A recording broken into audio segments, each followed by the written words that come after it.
And now let's turn to Europe. Though maybe that's a poor choice of words, because it seems Europe is getting turned around.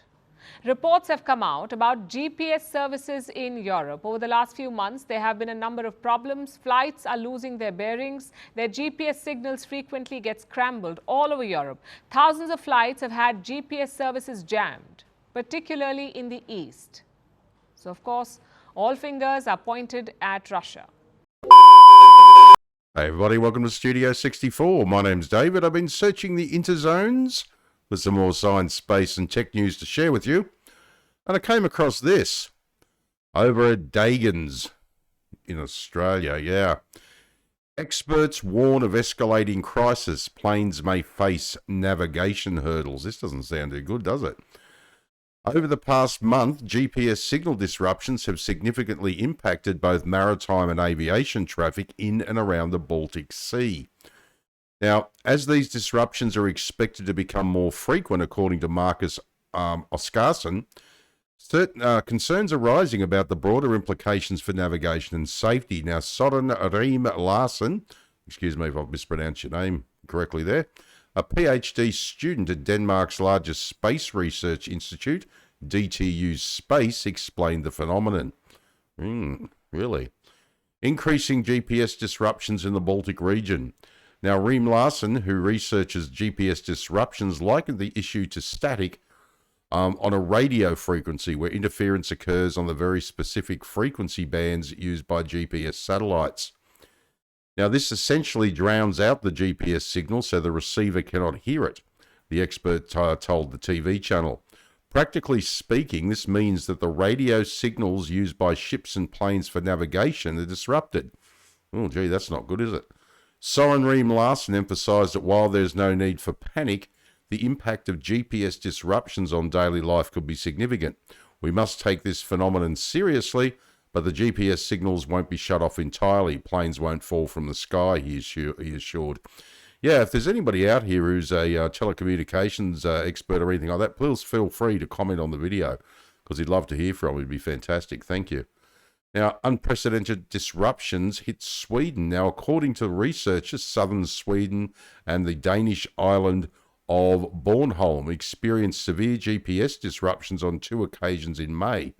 These incidents occurred during the nights of May 13 and 14 and May 17, 18, lasting 11 and 6 hours respectively. Now, we've got a little video here on GPS disruption. I think we should have a little look at it, and then we'll carry on the conversation when we come out the other side.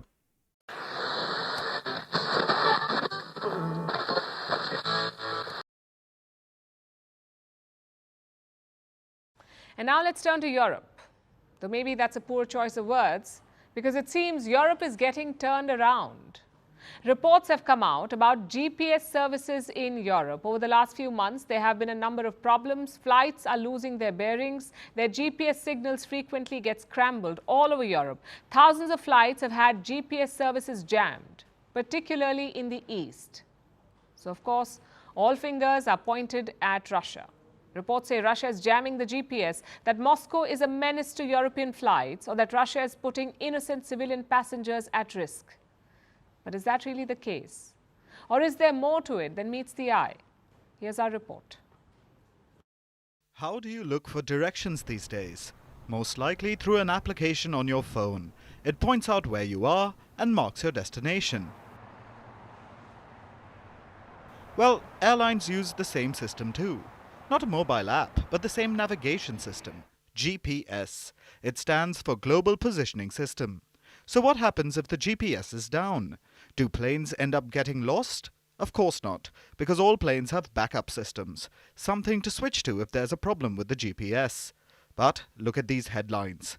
GPS spoofing is now affecting airplanes in parts of Europe. Airlines report GPS signal jamming. Russia gets the blame. Thousands of flights to and from Europe affected by suspected Russian jamming. That last report came out on Monday. It says that since last August, thousands of flights have been affected. 2,300 Ryanair flights, about 1,400 for Wizz Air, and 82 for British Airways as well. These were all flights to and from the UK. But that's nothing compared to Eastern Europe, where 46,000 flights have faced issues. These numbers are alarming. But is it really a crisis? Is Russia really trying to wreak havoc on civil aviation? If so, then we should have been hearing about more crashes. When you look at the data, things start appearing less ominous. Two of the reports cited data from a website called gpsjam.org. It shows a map and areas with GPS disturbances. This is the status of GPS over Europe, taken on the same date over 3 different years. The first is February 20th, 2022, 1 week before Russia launched its invasion of Ukraine. Then we fast forward a year to February 20th, 2023. The skies seem redder.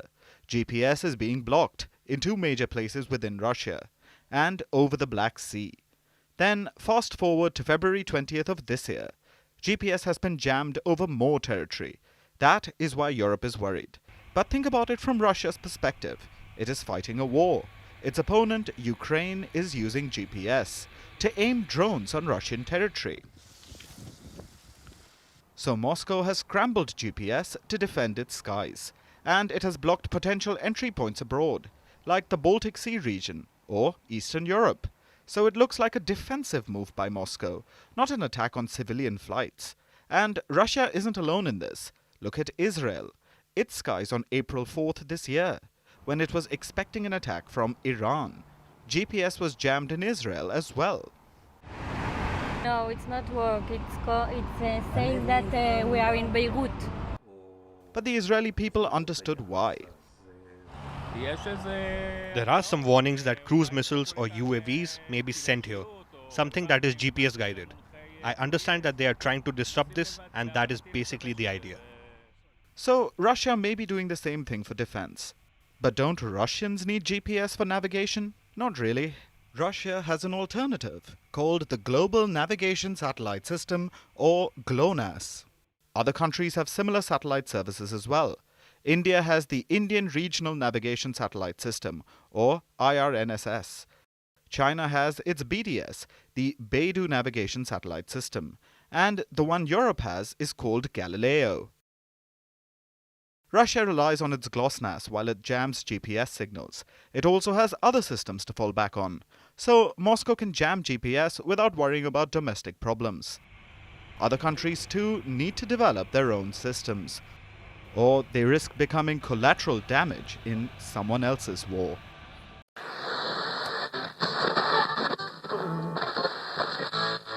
Well, that's a little bit of a worry, isn't it? Dear oh dear. And of course, everyone blames Pooty Poots, of course. But then again, in this day and age, anything's possible. It could be done remotely and in a way that blames Russia, or it could be Russia themselves. You don't know these days. These disruptions are unprecedented in scale, Reem Larson told TV2. He speculated that the ships in the Baltic Sea might have been responsible for these disruptions affecting Denmark and Sweden. Now, in recent months, tens of thousands of incidents have been reported where aircraft experience navigation data issues while flying over the Baltic Sea. Tens of thousands, my goodness. You think we would have heard about it before this? That's unbelievable. Yes, Russia implicated in the attacks. Let's blame Pooty Poots. Yes, Russia has been identified as a likely perpetrator of these attacks, with the Russian enclave of Kaliningrad, situated between Poland and Lithuania, pointed out as the epicenter of GPS disruptions. Now, in Kaliningrad, Russia has access to the necessary systems, and they are using them, a spokesperson for the Lithuanian Ministry of Defense told Newsweek in early March. Yeah, Newsweek, good on you. Russian forces have access to a wide range of military equipment designed for GNSS interference, including systems that can be used for remote jamming, the spokesperson added. Yeah, that's really interesting. But again, in this day and age, it's quite possibly, and I'm saying I'm not a fan of Pooty Poots, I'm just saying it could possibly be another bad actor, if you know what I mean. Because these things can be done remotely. I mean, even my basic knowledge, I know that you can use a VPN and, I could be, Netflix thinks that I'm watching a movie in Texas, for God's sake, in the United States, and yet I'm here in Australia.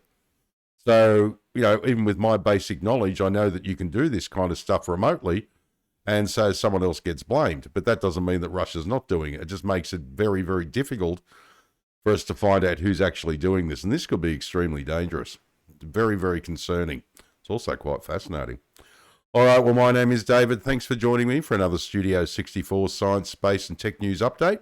I shall see you in the next one. If you enjoyed this video, please like, share, subscribe. I'd greatly appreciate it. If you're up for it, drop a comment down below the video because I'd love to hear what you think. All right, take care. And as I always say, if you can't be good at it. And as I also always say, Fascinating.